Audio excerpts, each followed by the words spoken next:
प्रणाम आचार्य जी। सत सत नमन। मैं व्यवसाय से एक चिकित्सक हूँ। मेरा सवाल ये व्यक्तिगत नहीं है।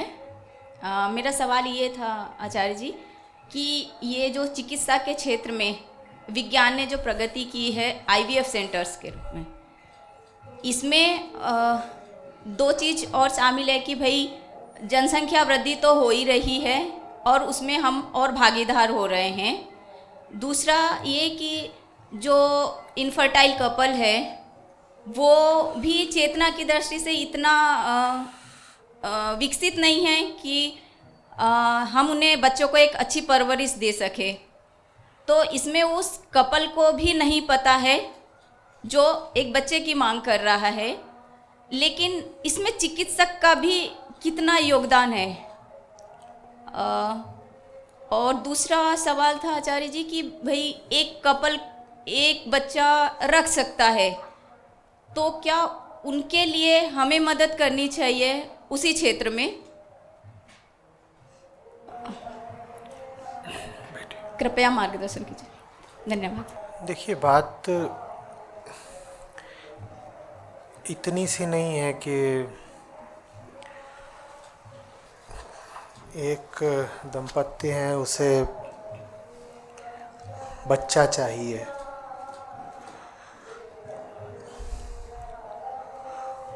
उसके दुष्परिणाम वो सब तो हैं ही जो आपने गिनाए। जनसंख्या बढ़ती है,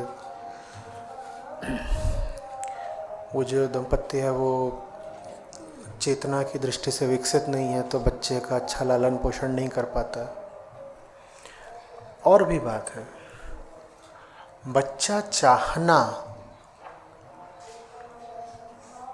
एक नया परिधान चाहने से, एक बड़ा बंगला चाहने से और एक बड़ी गाड़ी चाहने से कैसे अलग है? तत्काल प्रतिक्रिया मत करिएगा। जल्दी से आप जवाब दे सकते हैं कि बाकी सब चीज़ें तो इनएनिमेट होती हैं ना, जड़ होती हैं, और बच्चा तो जीव होता है। तो इस तरह के आप जवाब दे सकते हैं, पर सोचिए कि जो मांग उठती है इन सब की, मेरे पास रुपया हो, पैसा हो, बढ़िया वाला पति पत्नी हो, गाड़ी हो, बंगला हो और ऐसा बच्चा हो, क्या ये सब मांगें एक ही साझे केंद्र से नहीं आती? बोलिए, क्या ये सब गुड लाइफ पैकेज का पार्ट नहीं है?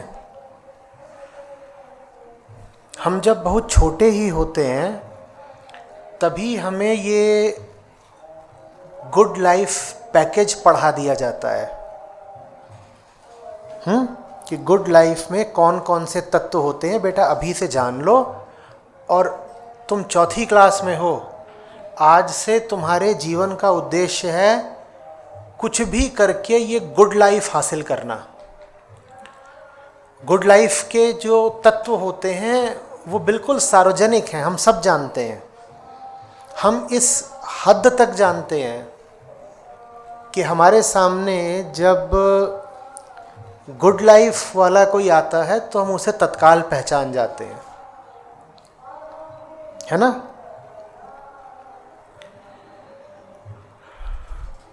उसका चेहरा पैसे से चमक रहा होगा, कॉस्मेटिक से। उसके चेहरे पर एक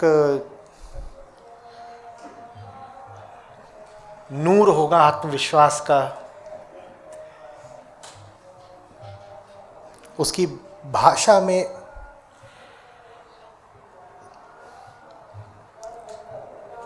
पाश्चात्य संस्कारों की सुगंध होगी। वो जो अपना पता लिखवाएगा वो एक पॉश एड्रेस होगा।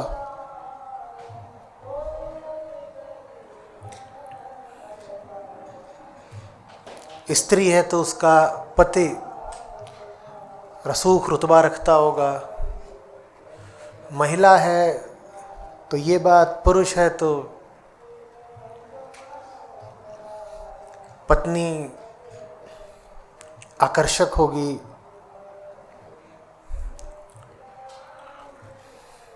प्रेजेंटेबल होगी,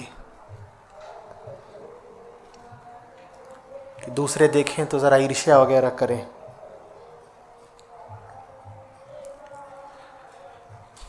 और बच्चे होंगे।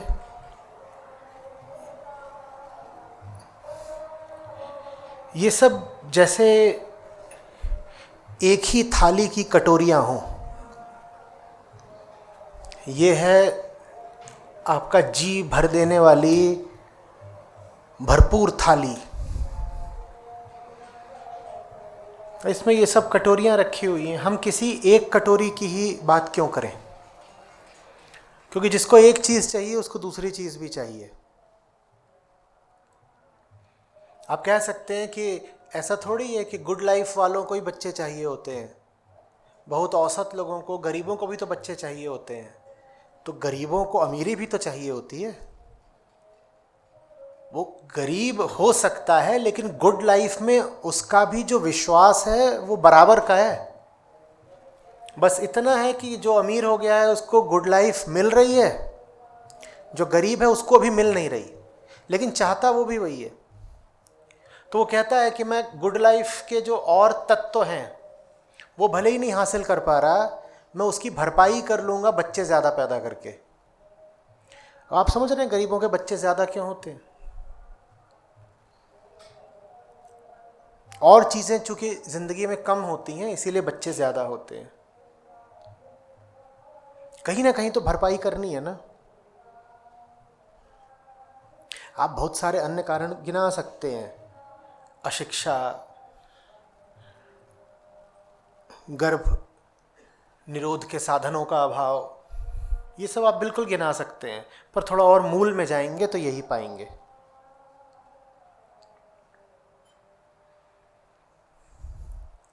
हम ऐसे हैं, हमें ये सब चाहिए। तो एक लग्जरी कार का शोरूम है और एक आईवीएफ क्लिनिक है, ये दोनों अलग अलग नहीं हैं। उन दोनों से ही आपको क्या मिलती हैं? मनचाही चीजें। जब आप छोटे थे तो आपको छोटी छोटी कारें पसंद थी ना? पसंद थी ना? वैसे ही वो जो बच्चा भी है वो एक डॉल है, गुड्डा गुड़िया, खेलने के लिए चाहिए होता है। माँ की उम्र ही कितनी है? चेतना के तल पे माँ अभी 6 साल की है, तो उसको भी खिलौना चाहिए। तो खिलौने के लिए क्या करती है? वो जल्दी से बच्चा पैदा करती है और इसके साथ खेलूंगी। बाप 6 साल का था तो छोटी छोटी कारों से खेलता था, हॉट व्हील्स से।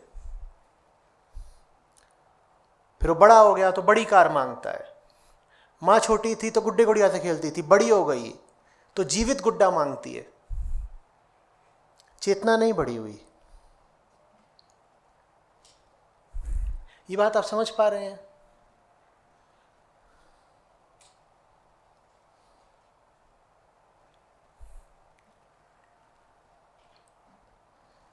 और वो जब तक केंद्र नहीं बदलेगा तब तक वो पूरा पैकेज ही आप मांगते रहेंगे, कोई एक चीज ही नहीं मांगेंगे आप। आपको सब कुछ चाहिए होगा। आप ऐसे नहीं कह सकते कि मुझे जिंदगी में और कुछ नहीं चाहिए, सिर्फ बच्चा चाहिए। 99% संभावना है कि अगर आप बिल्कुल तड़प करके बच्चा चाह रहे हैं तो आपको वो जो गुड लाइफ पैकेज है उसके और तत्व भी चाहिए होंगे।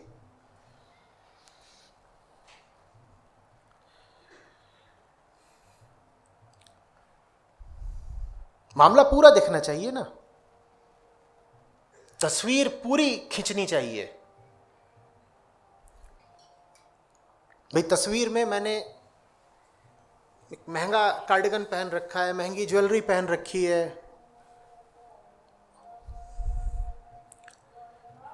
वो जो गुड लाइफ वाला भाव होता है वो पहन रखा है चेहरे पर। बगल में मेरे एक अदद शौहर खड़ा हुआ है। माया का पूरा पैकेज है, उसमें बस एक चीज अभी मिसिंग है। कौन सी चीज? बच्चा, तो बच्चा भी चाहिए, ये चल रहा है। ऐसा बिल्कुल भी नहीं है कि आपको बच्चे से बहुत प्यार है इसलिए बच्चा चाहिए, ठीक है। पहली बात, आपको बच्चा चाहिए अपना पोर्टफोलियो पूरा करने के लिए। सब कुछ मिल गया, वही नहीं मिला। वो चीज और मिल जाए तो वो जो आखिरी बॉक्स है वो भी टिक हो जाएगा, मेरा गुड लाइफ पोर्टफोलियो पूरा हो जाएगा। फिर मैं बाहर निकल के कह सकता हूं या कह सकती हूं, आई हैव इट ऑल, सब कुछ है मेरे पास, देखो देखो ये देखो ये देखो ये देखो। Handsome husband, sexy wife, cute baby, क्या मांगता? सब कुछ है, सब कुछ है। शॉफर ड्रिवन कार नहीं आ सकती तो ईएमआई से आती है, बच्चा नहीं आ सकता तो आईवीएफ से आता है।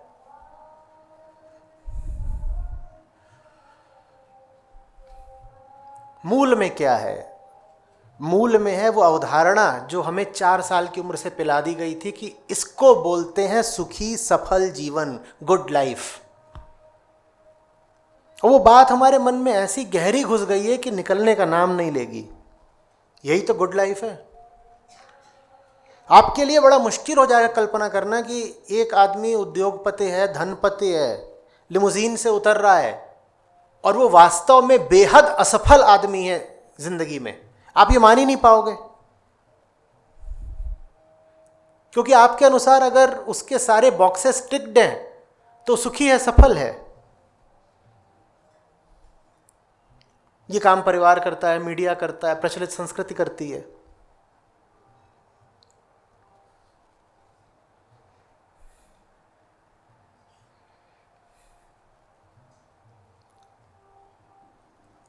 समझ में आ रही है बात?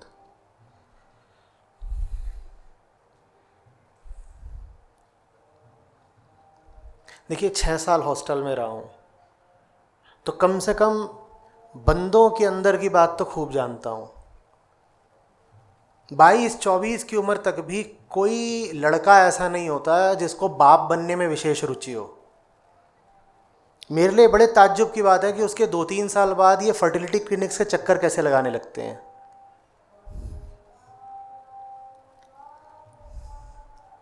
धेले की किसी पुरुष की रुचि नहीं होती बच्चों में, एकदम नहीं होती।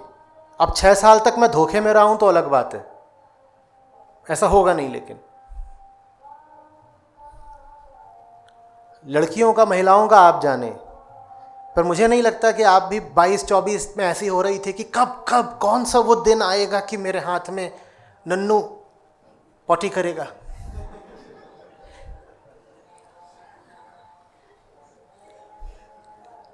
बच्चा ना पुरुष को चाहिए ना स्त्री को चाहिए, बच्चा गुड लाइफ पैकेज को चाहिए।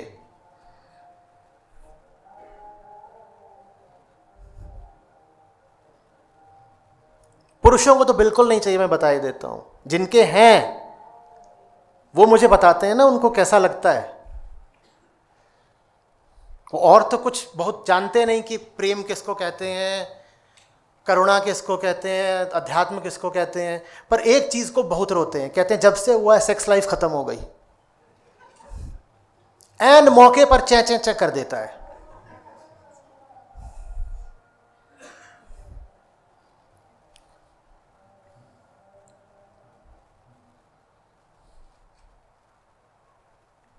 नहीं चाहिए होता, ना उसके पैदा होने से पहले चाहिए होता, ना पैदा होने के बाद चाहिए होता है। वो फैमिली एल्बम में रखने के लिए चाहिए होता है, वो डॉल की तरह डेकोरेट करके दूसरों को दिखाने के लिए चाहिए होता है।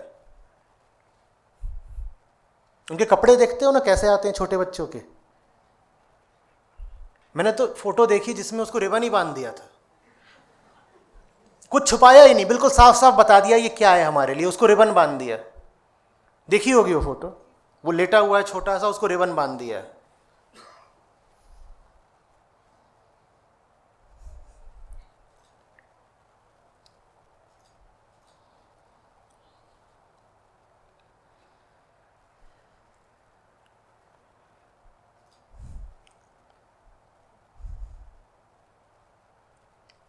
लेकिन फिर इतनी ममता वगैरह कैसे आ जाती है आचार्य जी? फिर अगर कुछ है ही नहीं तो इतना अटैचमेंट कैसे आ जाता है? वो जो तुमने उसमें इतना समय, इतनी ऊर्जा और इतना पैसा लगाया है ना, वहां से आ जाता है। आप अगर इतनी ममतामयी होती तो सड़क पे एक भिखारी का बच्चा अभी ठंड में ठिठुर रहा होता, आपको उसके प्रति भी कुछ तो स्नेह उमड़ता? कुछ नहीं। वही माँ होगी, एक को यहाँ पे ऐसे चिपकाए हुए है, सामने कोई दूसरा बच्चा ठिठुर रहा है, उसे कोई ढेले का अंतर नहीं पड़ता।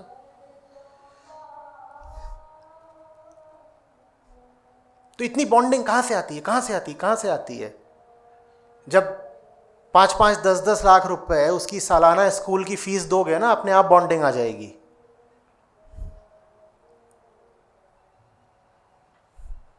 तुमने किसी कंपनी के शेयर्स में इन्वेस्ट करा हो, वो कंपनी तुम्हारी दुआओं प्रार्थनाओं में आ जाती है, भगवान इसको बहुत तरक्की दे, बहुत उठे, बहुत उठे। आप किसी कंपनी के स्टॉक्स में 20-40 लाख इन्वेस्ट कर दीजिए, फिर देखिए आप दिन रात यही दुआ मांगेंगे कि कंपनी बहुत आगे बढ़े, बहुत आगे बढ़े, बहुत आगे बढ़े। क्या है कि अगर वो डूबी तो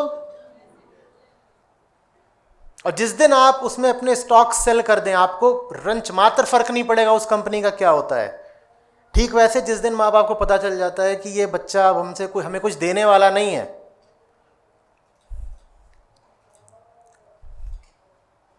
आध्यात्मिक हो गया, उस दिन वो कहते हैं भाड़ में जा, अब मिलना क्या है तुझसे, डूब गया सारा इन्वेस्टमेंट।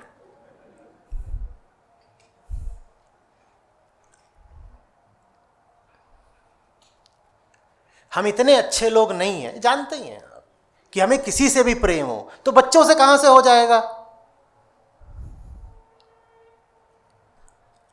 गुड लाइफ के लिए वो आते हैं, फिर उसमें बहुत रुपया पैसा लगा देते हो तो कहते हो यार अब वसूली भी तो करनी है, वसूली वसूली। और वसूली की जगह अगर वहां पे नुकसान होना शुरू हो जाए तो ऑनर किलिंग वगैरह भी हो जाती है। वसूली की संभावना ना हो तो भ्रूण हत्या भी हो जाती है। इतना प्यार है भारत की मां में, तो भारत में इतनी फिटिसाइड इन्फेंटिसाइड क्यों होती है? भारत की मां तो मां, और भारत की माएं जितना मारती हैं अपने बच्चों को, मारती माने हत्या, उतना इतिहास में किसी और देश की माओं ने अपने बच्चों की हत्या नहीं करी। और भारत की माँ तो ममता में पता नहीं क्या क्या है। तो मैं भारतीय माँ हूं, मैं बच्चे के लिए जान दे दूंगा। जान दे दोगी, ले लोगी।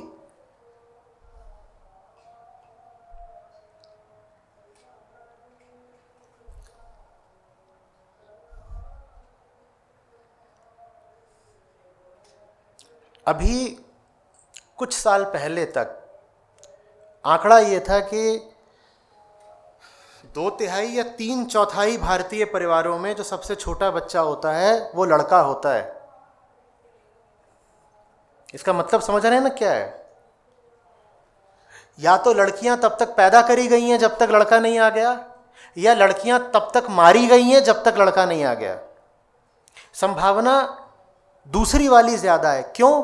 क्योंकि कुल आबादी में लड़कियां कम है लड़कों से। तो ऐसा नहीं हो रहा है कि बहुत लड़कियां पैदा की जा रही हैं ताकि लड़का आ जाए। अगर बहुत पैदा की गई होती तो उनकी संख्या और अनुपात ज्यादा हो गया होता। लड़कियां मारी गई तब तक लड़का ना आ जाए। जब लड़का आ गया तो ममतामयी हो जाते हैं। फिर कहा जाता है कि बाप आसमान है जो हमें छांव देता है, मां धरती है जो हमें अन्न पालन पोषण देती है। तो जान कौन लेता है फिर? जानते हैं सब क्या है? ये यूरोप में विकसित हुई एक विचारधारा है जिसको बोलते हैं रोमांटिसिज्म। अनुभववाद है ये भारत में नहीं था कभी। इस तरह की शायरी, इस तरह की बातें करना, वो आसमान है, वो धरती है, ये सब ये भारतीय बात नहीं है। ये रोमांस है। रोमांस वही नहीं होता जो आदमी औरत के बीच होता है। आप हर चीज में एक उत्तेजक अनुभव तलाशें, इसको रोमांस कहते हैं।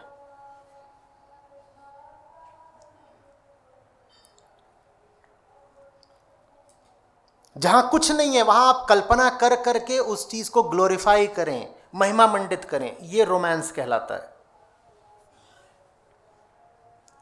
हमें पता भी नहीं है कि हम इस यूरोपीय विचारधारा के शिकार हैं।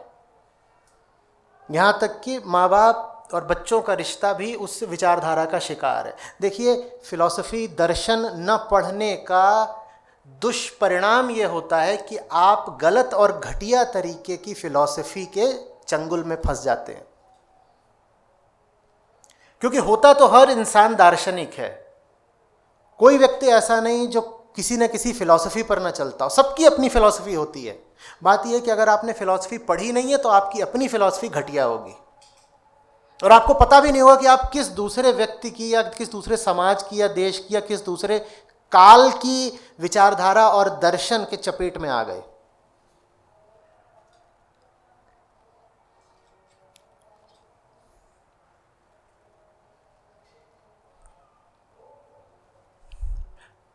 सब कुछ अच्छा है अगर बोध से किया जाए, कुछ भी अच्छा नहीं है बेहोशी में किया जाए। और जब सब कुछ बेहोशी में कर रहे हो तो बच्चा भी बेहोशी में ही पैदा करोगे। कोई होश में निर्णय ले, उसके पास हो ठोस कारण संतान जनने का, बहुत अच्छी बात है। मैं तो कभी किसी कर्म के अच्छे होने या बुरे होने पर जोर देता ही नहीं, मैं तो कर्ता की बात करता हूं ना। कौन है करने वाला? करने वाला ही अगर दिग्भ्रमित है तो कर्म की गुणवत्ता की बात ही क्यों करें? पता ही है कि कर्म बेकार होगा, चाहे वो बच्चा पैदा करे चाहे ना करे, दोनों ही निर्णय उसके बेकार होंगे।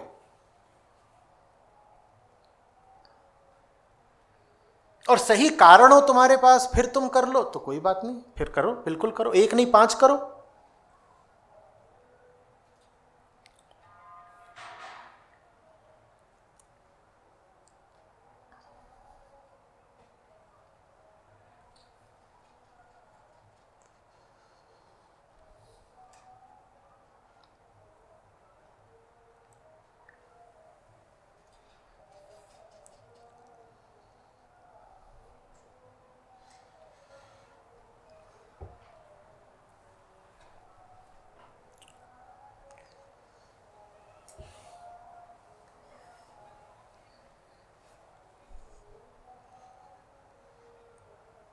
बात बहुत विचित्र है।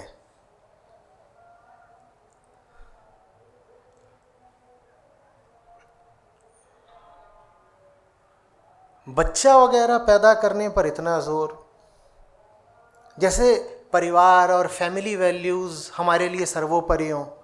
लोग बड़े गर्व के साथ बोलते हैं I am a family man, कहते हैं हाँ ये अच्छा आदमी होगा, ये फैमिली मैन है।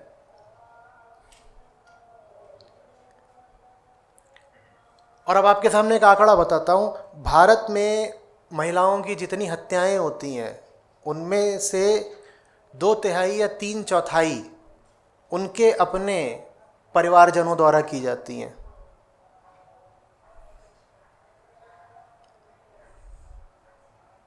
हम तो यही जानते थे कि परिवार के केंद्र में स्त्री होती है, यही बताया गया ना हमें, स्त्री परिवार की धुरी होती है।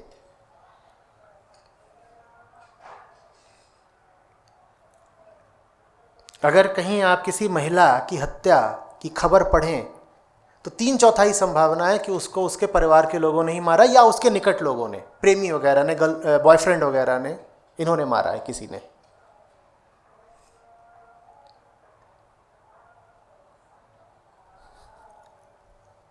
परिवार झट से खड़ा करना है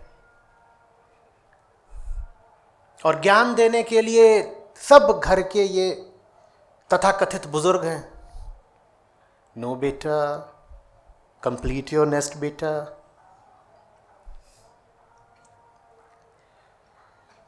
जिनकी अपनी जिंदगी बर्बाद, इनको शर्म नहीं आती दूसरों पर ज्ञान थोपते हुए, और ये जीने नहीं देते।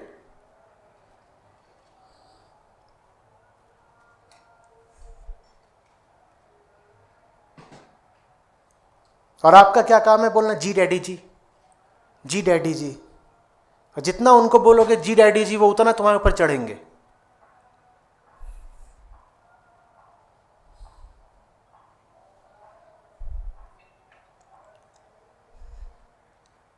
एक बिंदु ऐसा आना चाहिए जहाँ सीधे बोल दो महाराज अपना काम करो,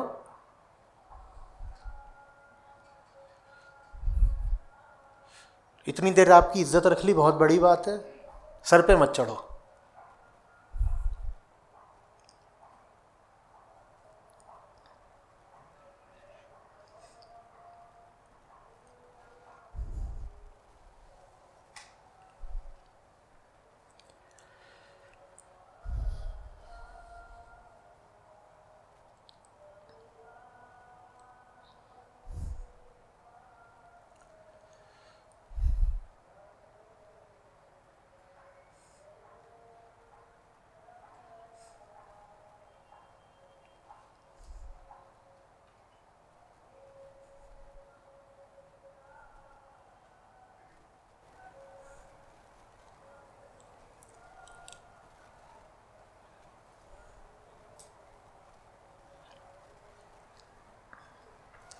मैं छोटा था, ट्रेन से जा रहा था, वहाँ एक गरीब सी महिला थी, उसके बहुत सारे बच्चे थे।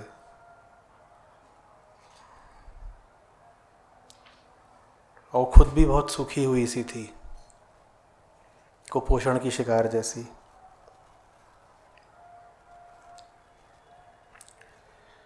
तो उसका बच्चा था छोटा एकदम, वो भी ऐसे ही था, सूखा हुआ, और वो उसको दूध पिला रही थी। उसकी उम्र भी कम ही थी, पता नहीं 20 भी थी वो कि नहीं थी। बच्चे उसके कम से कम 3-4 थे, लेकिन वो दिखने में एकदम छोटी सी थी और कद में, और एकदम सूखी हुई। और वो बच्चा था, और वो बच्चा भी दुबला पतला एकदम सूखा। वो दूध पीना चाह रहा था, उस महिला को शायद दूध आ ही नहीं रहा था, और बहुत देर तक बच्चा उसकी छाती से चिपका रहा, और अंत में उसने उस बच्चे को 2-3 झापड़ मार दिए।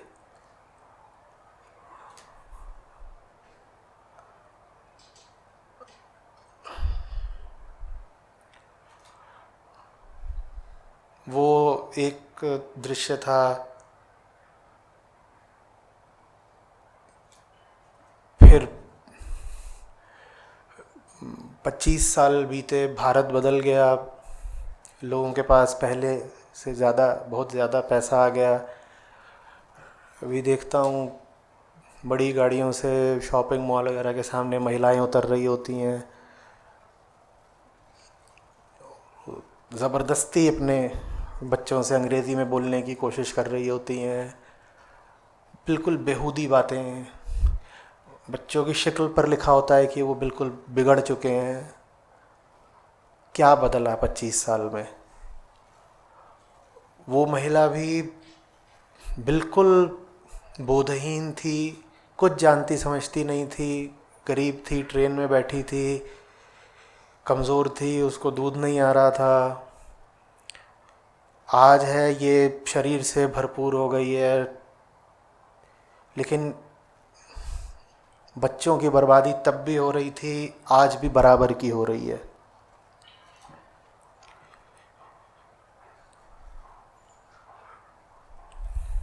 बच्चे चाहिए, लेकिन उसको भी और इसको भी।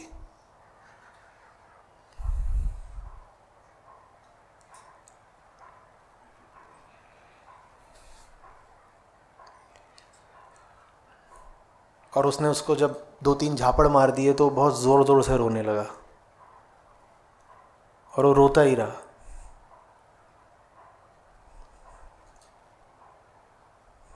चुप ही नहीं हो रहा था।